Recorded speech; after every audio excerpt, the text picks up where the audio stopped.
2024 లేదా 25లో డిగ్రీ లేదా బీటెక్ చదివారా? సాఫ్ట్‌వేర్ జాబ్ కోసం ఎదురు చూస్తున్నారా? అయితే కోడ్ జ్ఞాన్ 100 డేస్ కోర్సులో చేరండి. జాబ్ సాధించండి. నమస్కారం మేడం. నమస్తే మా. పీరియడ్స్. పీరియడ్స్ గురించి మనం మాట్లాడుతున్నప్పుడు చాలామంది కూడా వాళ్ళకి నచ్చిన విధంగా కమెంట్ అయితే చేయడం జరిగింది. అందులో భాగంగానే ఒక్కసారి పీరియడ్స్ గురించి మనం మాట్లాడుకుంటే పాతకాలంలో పీరియడ్స్ని ఎలా చూసేవాళ్ళు అండ్ ఇప్పుడు ప్రజెంట్ సిచ్యువేషన్, ప్రజెంట్ జనరేషన్ ఎలా చూస్తున్నారు, ఇందులో ఉన్న డిఫరెన్స్ ఏంటి, అప్పటిది మనం ఫాలో అవ్వాలా, ఇప్పటిది మనం ఫాలో అవ్వాలా అని ఇలా రకరకాల క్వశ్చన్స్ అయితే అడగడం అయితే మనం చూస్తూ ఉన్నాం. అంటే డిఫరెన్స్ ఏంటి మేడం? మెయిన్ డిఫరెన్స్ పాతకాలంకి ఈ కాలంకి. సిరి, ఒక నువ్వు పుట్టిన కొత్తల్లో ఇన్ని ఆటోలు ఉండేవా? రిక్షాలు ఉండేవి, గుర్తుందా? లేదు. రిక్షాలు ఉండేవి మన హైదరాబాద్లో కూడా. అవును. అలాగే ఇంతమంది కార్లు ఉండేవా?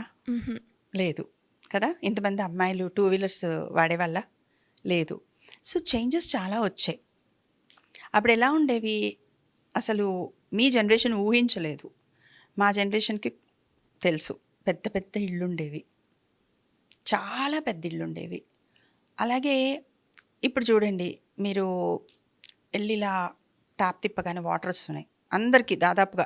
అంటే ఎక్కడో ప్రాబ్లం ఉన్న వాళ్ళు మోసుకుని బిందెలతో తీసుకెళ్లే వాళ్ళు ఉంటారు, కానీ పంపు తిప్పగానే నీళ్ళు వస్తున్నాయి. అప్పుడు ఎలా ఉండేది? బావులు ఉండేవి ఎక్కడో. మీరు మీరు ఇది కూడా గమనించండి. మీకు తెలుసుంటే మీ అమ్మమ్మ గారి ఊరు కానీ ఎక్కడైనా వెళ్ళుంటే మీకు టాయిలెట్స్, వాష్రూమ్స్ ఎక్కడుండేవి? దూరంగా ఉండేవి. కొంచెం ఇంటి లోపల, ఇంటికి ఆనుకుని కూడా ఉండేవి కాదు, కొంచెం దూరంగా ఉండేవి. సో అక్కడ కూడా పంపు సౌలభ్యం లేదు, నీటి సౌలభ్యం లేదు, మీరు వాటర్ మోసుకొని వెళ్ళాలి. సో అలాంటి కండిషన్స్లో ప్లస్ ఇంకా అప్పుడు శానిటరీ నాప్కిన్స్ ఉన్నాయా? లేవు. అప్పుడు ఎలా? పాత బట్ట వాడేవారు. అలాగే పెద్ద ఇల్లు, జనాలు చాలామంది ఉండేవాళ్ళు. అలాగే ఇప్పుడు ఒక అమ్మాయి పీరియడ్స్లో ఉందనుకోండి, అప్పుడు చూడండి ఇంకా కూడా అండర్వేర్స్ ఉండేవి కదా ఆడపిల్లలకి. సో మరి ఇప్పుడు శానిటరీ ప్యాడ్స్ వచ్చాయి, ఇప్పుడు అండర్వేర్స్ వచ్చాయి, ఇప్పుడు వాటర్ ఎక్కడంటే అక్కడ ఉంది, మనకి అన్ని ఫెసిలిటీస్ వచ్చాయి. సో పాత రోజుల్లో ఏం చేసేవారు? అందుకుని పక్కకుండు ప్లస్ వాటర్ ప్రాబ్లం కాబట్టి అక్కడే ఉండేది కాబట్టి ఆ వాటర్ బాత్రూమ్ ఎక్కడుందో అక్కడికి దగ్గరగా ఉండేలాగా పక్కకు కూర్చోపెట్టేవారు, ఎవరికి కన్వీనియన్స్ కోసం.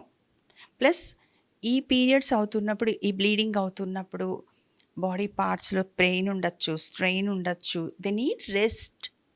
అన్నిటికంటే మీరు బాగా పెద్దగా మీరు రెడ్ ఇంక్తో చేసుకుంటారో, గ్రీన్ ఇంక్తో చేసుకుంటారో, ఏ ఇంక్ పెన్తో చేసుకుంటారో, ఆ 3 days రెస్ట్, బాడీకి రెస్ట్ కావాలి. ఎందుకంటే చూడండి, అప్పుడు ఇల్లు అంతమందికి ఒక ఆడపిల్ల పనిచేస్తూ ఉంటే అట్లీస్ట్ ఆ టైంలో అన్న తన బాడీ హీల్ అవ్వడానికో, తనకి రెస్ట్ దొరకడానికో, తనకి పక్కకు కూర్చుంటే ఎవరైనా తెచ్చి ఇది తిను అని పెట్టడానికో, సో అలా ఏర్పాటు చేశారు. నలుగురు తిరుగుతున్నప్పుడు పాత బట్ట పెట్టుకొని నడుస్తున్నప్పుడు అండర్వేర్ లేని టైంలో జారిపోతే, అదంతా మెస్సీగా అయిపోతే అంతా బాగోదు కదా. సో మరి అలాంటి టైంలో పక్క కూర్చో, రెస్ట్ తీసుకో, ఈ కారణం చేత పక్కన కూర్చోబెట్టారు. మరి మనకి ఇప్పుడు వచ్చేసి శానిటరీ ప్యాడ్స్ అవి వచ్చేసాయి. ప్లస్ ఇంకొకటి చూడండి, ఇప్పుడు వాష్ చేస్తే ఆరేయడానికి కూడా లేదు ఎక్కడ. అది ఎండలో ఆరేసుకోవాలి, అది అలా క్లీన్గా అవ్వకపోతే ఇన్ఫెక్షన్స్ వస్తాయి. సో ఆ కాలం దాటిపోయింది. ఇప్పుడు నీళ్లు దొరుకుతున్నాయి, ఇప్పుడు చిన్న ఇళ్ళు అయిపోయాయి, శానిటరీ ప్యాడ్స్ దొరుకుతున్నాయి. తర్వాత మనం కూడా ముందుకొచ్చాం, ఆ 3 రోజులు కూడా మేము కూర్చోము అని. చూడండి, చాలామంది అంటుంటారు, అబ్బా ఈ పీరియడ్లో కాస్త రెస్ట్ దొరికితే బాగుండు కనీసం. అంటే ఉద్యోగం చేసే వాళ్ళు కూడా చాలామంది అనుకుంటూ ఉంటారు, బ్యాక్ పెయిన్ ఉంది, ట్రావెల్ చేయక తప్పట్లేదు, ఎంతైనా అన్ఈజీగా ఉంటుంది, ఎవరైనా ఒక పూట వండి పెడితే బాగుండు, ఇలాంటి ఫీలింగ్స్ మనందరికీ వస్తాయి. కానీ పరిగెత్తే క్రమంలో మనం అన్నింటినీ కూడా పక్కకు తీసుకెళ్ళాం. తర్వాత మీకు ఇంకో డౌట్ కూడా రావచ్చు, ఫస్ట్ పీరియడ్లో ఎందుకు పక్కకు కూర్చోబెడతారు? ఫస్ట్ పీరియడ్లో ఎందుకు పక్కకు కూర్చోబెడతారు పాపని అంటే, they don't know how their body response, ఎంత బ్లీడ్ అవుతుంది, ఏమవుతుంది, ఏమీ తెలీదు. సో తను పక్కకు ఉంది అనుకోండి, let her understand her body అనేది ఒకటి. ఎందుకంటే పెద్ద ఇల్లు, వాకిళ్ళు, వాటరు ఇవన్నీ చెప్పుకున్నాం కదా. ఇంతమంది పీపుల్. ఇంకొకటి కారణం ఉండేది, ఫంక్షన్ చేయడం లాంటివి. ఏంటి అంటే, మా పాప she's ready for bearing children. Period start అయిందంటే మాతృత్వానికి అర్హురాలు. సంసిద్ధం, అర్హురాలు అన్నట్టు. సో అప్పుడు ఊరందరికీ తెలియజేయడం, ఈ పాప రెడీగా ఉంది. అప్పట్లో బాల్య వివాహాలు జరిగేవి కదా, వేరియస్ రీజన్స్. ఎందుకంటే విదేశీ దండయాత్రలను, పిల్లలకి తొందరగా వెనక చాలామంది పిల్లలు ఉన్నారు, వీళ్ళకి పెళ్లి చేసేస్తాను, సో ఎక్కువ రోజులు ఇంట్లో ఉంచుకోవద్దు, ఎదుగుతున్నారను, ఇలాంటి రీజన్స్ అన్నీ ఉండేవి. ఆ రీజన్స్తో ఏం చేసేవారు, అందరికీ తెలియచేసేవారు. తెలియజేస్తే ఎవరో ఒకళ్ళు ఆ పాపకి పెళ్లి సంబంధం రావడం, పెళ్ళి అవ్వడం లాంటివి జరిగేవి. ఇప్పుడు నిన్న మొన్న ఒకళ్ళు టాపిక్ ఎవరో రేస్ చేశారు, ఎందుకండి అంత ఫ్లెక్సీలు కడుతున్నారు, అసహ్యంగా ఉంది, ఇదంతా చాటింపు వేసుకోవాలా, అంత ఆ పాపని బయట ఎక్కిరించరా అని చెప్పి.